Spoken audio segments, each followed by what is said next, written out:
Hey guys, welcome to another video with with me, Vincent. My name is Vincent. So I'm continuing where I left off last time on page 240. So here we go. Figure it out for yourself. I decided instead to listen. I have learned not to steal my clients' problems from them. I don't want to be the redeeming hero or the deus ex machina, not in someone else's story. I don't want their lives, so I asked her to tell me what she thought, and I listened. She talked a lot. When we were finished, she still didn't know if she had been raped, and neither did I. Life is very complicated. Sometimes you have to change the way you understand everything to properly understand a single something. Was I raped? Can it be a very complicated question? The mere fact that the question would present itself in that form indicates the existence of infinite layers of complexity, to say nothing of 5 times. There are a prime myriad of questions hidden inside. Was I raped? What is rape? What is consent? What constitutes appropriate sexual caution? How should a person defend herself? Where does the fault lie? Was I raped? Is a hydra. If you cut the head of a hydra, 7 more grow. That's life. Miss S would have had to walk for 20 years to figure out whether she has been raped, and someone would have had to be there to listen. I started the process, but circumstances made it impossible for me to finish. She left my therapy with me only somewhat less ill-formed and vague than when she first met me, but at least she didn't leave as the living embodiment of my damned ideology. The people I listened to need to talk because that's how people think. People need to think. Otherwise, they wandered blindly into pits.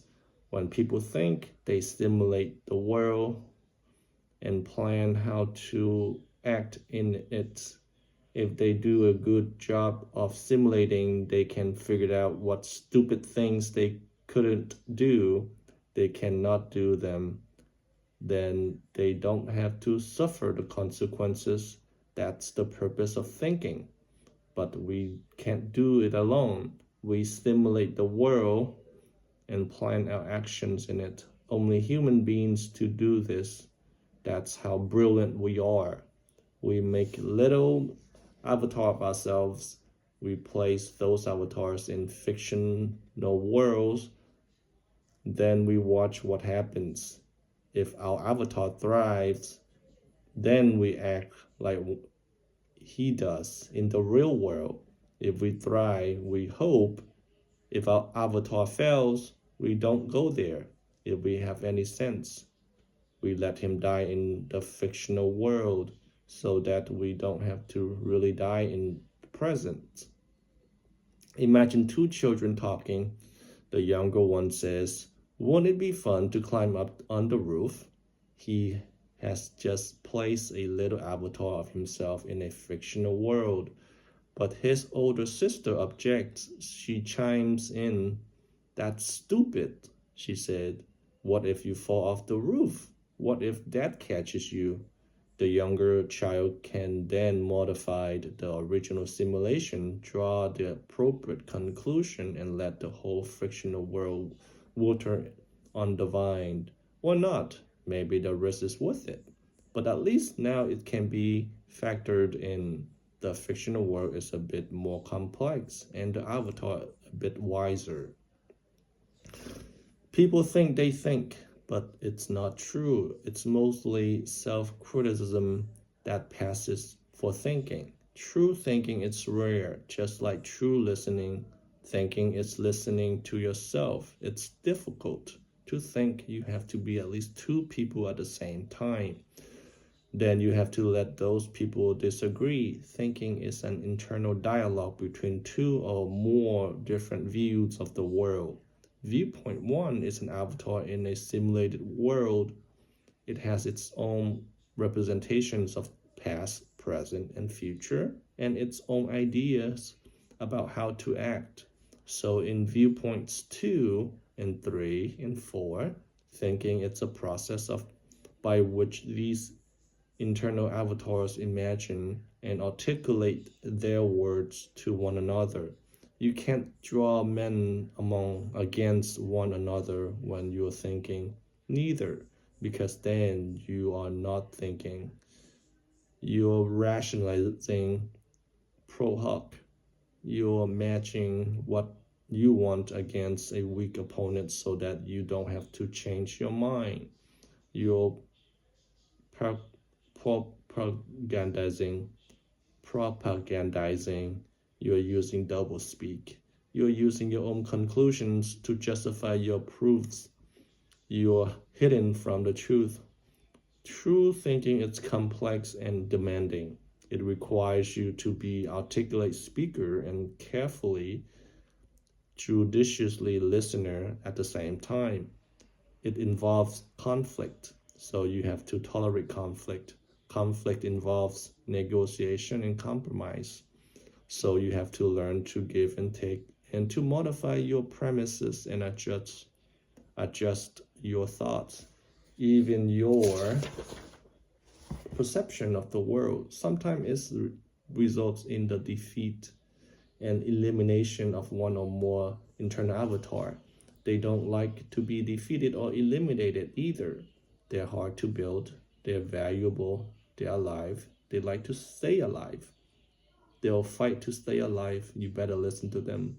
If you don't, they go underground and turn into devils and torture you.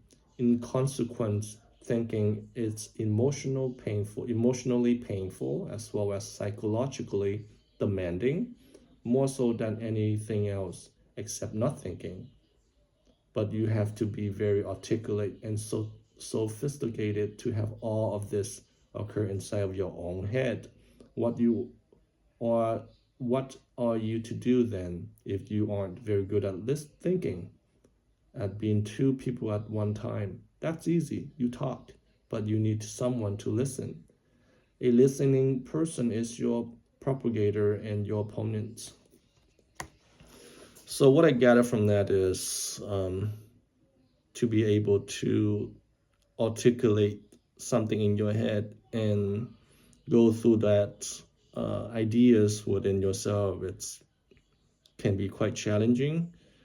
That's why people pay their therapists. Even I did. I had a therapy session in my past, and I questioned myself, why do I pay this person to listen to my problems? Because I can separate from thinking and listening internally. I delegate the listening to somebody else and just allow me to articulate my thoughts. So it's a bit easier when you have another person, but to do it truly by yourself, it can be quite challenging, like how Jordan Peterson's mentioned in his book. So I think it can be beneficial to have some time to yourself and just sit in your own thoughts and just have two viewpoints in your own head and try to compromise. And what he says is your avatar are a living entity within yourself, and they want to survive in this internal world of yours, and you have to let those avatars have a chance to express themselves. Otherwise, you're gonna have a bad time if you ignore the side of yourself that you don't shine lights on. Yep, that's it for now. Thanks everyone for watching.